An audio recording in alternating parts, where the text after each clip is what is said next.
आज हम आपका स्टार्ट करने जा रहे हैं synthesis of some important polymer. Last video में मैंने आपको पॉलीमर्स के बारे में व्हाट इज़ पॉलीमर और क्लासिफिकेशन ऑफ पॉलीमर्स बताया था। आज मैं कुछ इंपॉर्टेंट पॉलीमर की सिंथेसिस और यूजेस आपको बता रही हूँ, जो कि नॉर्मली 12th के एग्ज़ाम्स में बहुत ज़्यादा पूछे जाते हैं, बहुत इंपॉर्टेंट हैं।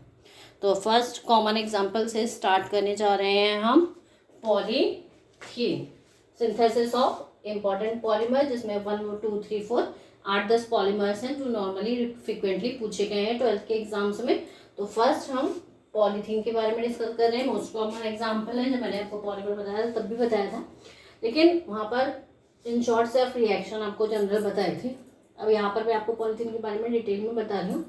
पॉलीथीन मोस्ट कॉमन एग्जाम्पल है, मोस्टली यूज है पॉलीथीन, जो आप सभी देखते हैं डेली यूज में कितनी आपके काम में आती है। तो वो दो तरीके से आप उसे प्रिपेयर करते हैं और उसी की बेस पर आपकी वो लो डेंसिटी और हाई डेंसिटी दो तरीके की आपकी पॉलीथीन होती है।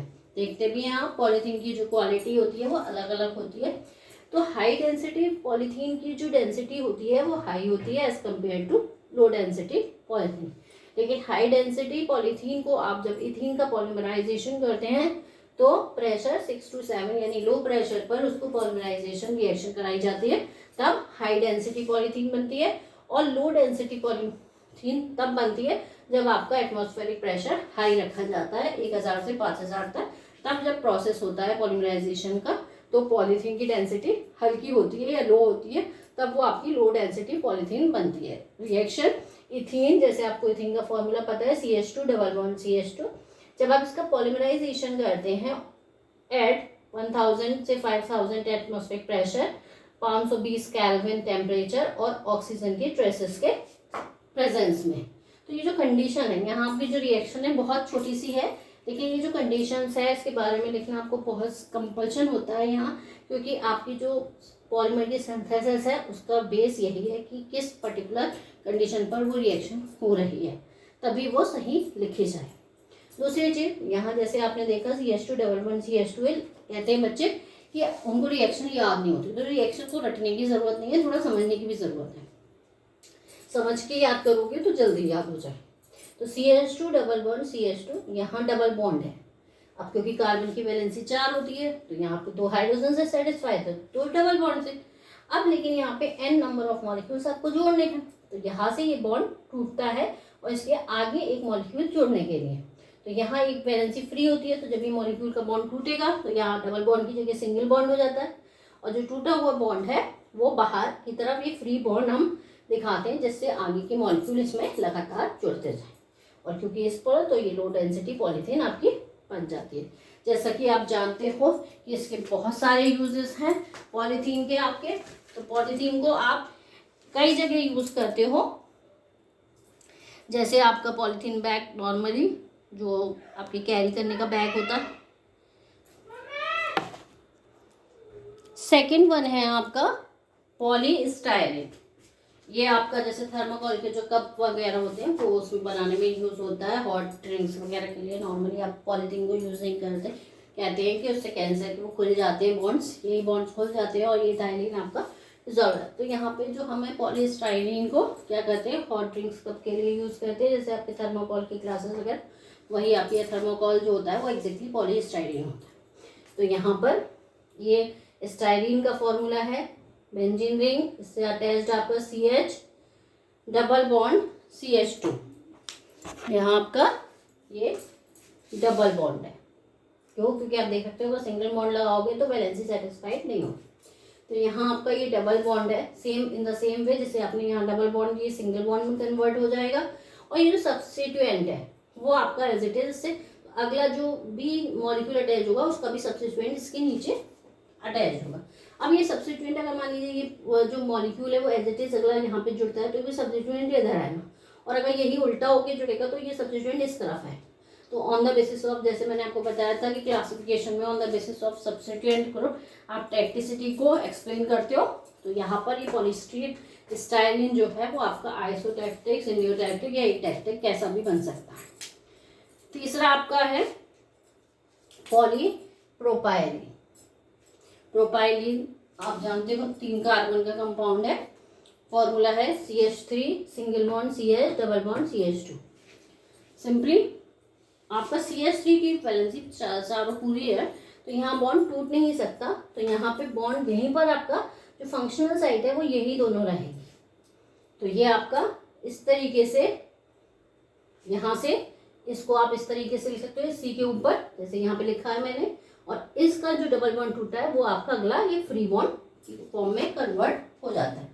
ये एक कैटालिस्ट की फॉर्म की प्रेजेंस में होती है ये रिएक्शन, जिगलर-नाटा कैटालिस्ट। ये कैटालिस्ट का नाम है, जो कि आपका एल्यूमिनियम का एक तरीके से कैटालिस्ट होता है, एल्यूमिनियम ट्राईथाइल एल्यूमिनियम करके कुछ, तो आपका वो कंपाउंड है जिसकी प्रेजेंस में ये रिएक्शन होती है। ये जो आपका पॉलीप्रोपाइलीन है वो रेजिस्टेंट होता है एसिड और एल्कली के लिए। हार्डर आपका जो पॉलीथीन से एज कम्पेयर बहुत ज़्यादा स्ट्रॉन्ग होता है, हाई टेंसाइल स्ट्रेंथ होती है यानी खींचने।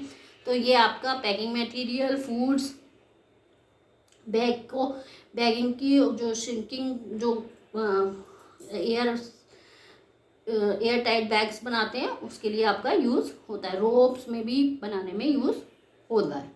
तो कंपैरेटिवली पॉलीथीन के कंपैरिजन में पॉलीप्रोपाइलीन जो होता है वो ज़्यादा स्ट्रॉन्ग होता है।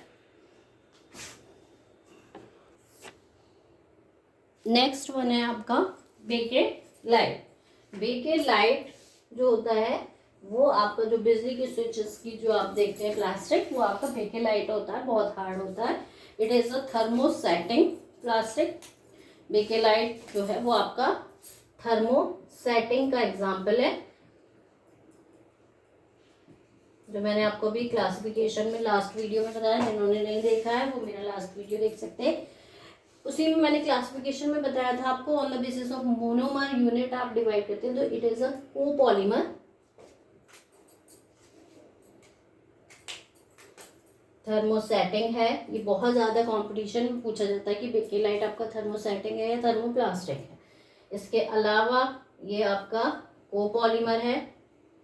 कोपॉलीमर मतलब इसकी जो रिपीटिंग यूनिट है वो 2 से ज़्यादा कंपाउंड से मिलकर बनी है, फिनॉल और फॉर्मेल्डिहाइड।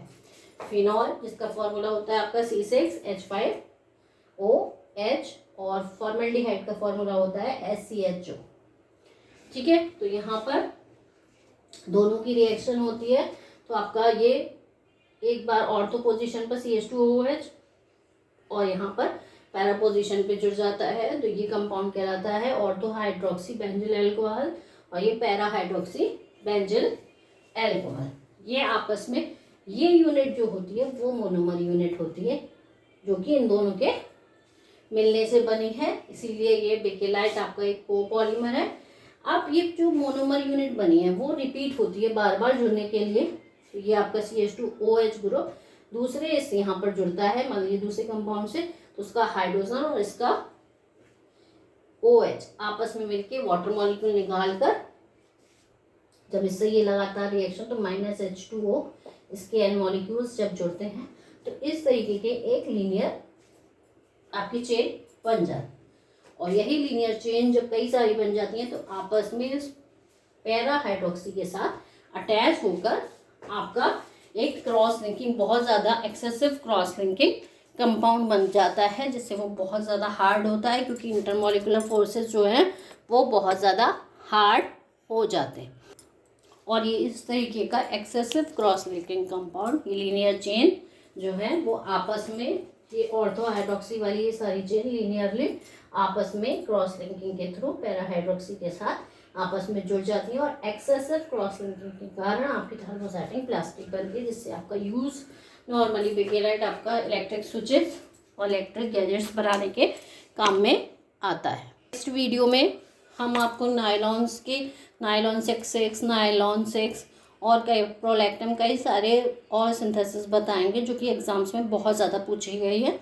इसके अलावा ब्यूनाइज रबड़ के बारे में कई तरीके की रबड़ हैं जो नॉर्मली कंपटीशन के एग्ज़ाम में बहुत इंपॉर्टेंटली पूछी गई हैं, और आपके 12th का बोर्ड तो है ही इम्पॉर्टेंट, उसके लिए भी वो बहुत ज़्यादा इम्पॉर्टेंट हैं। Thank you.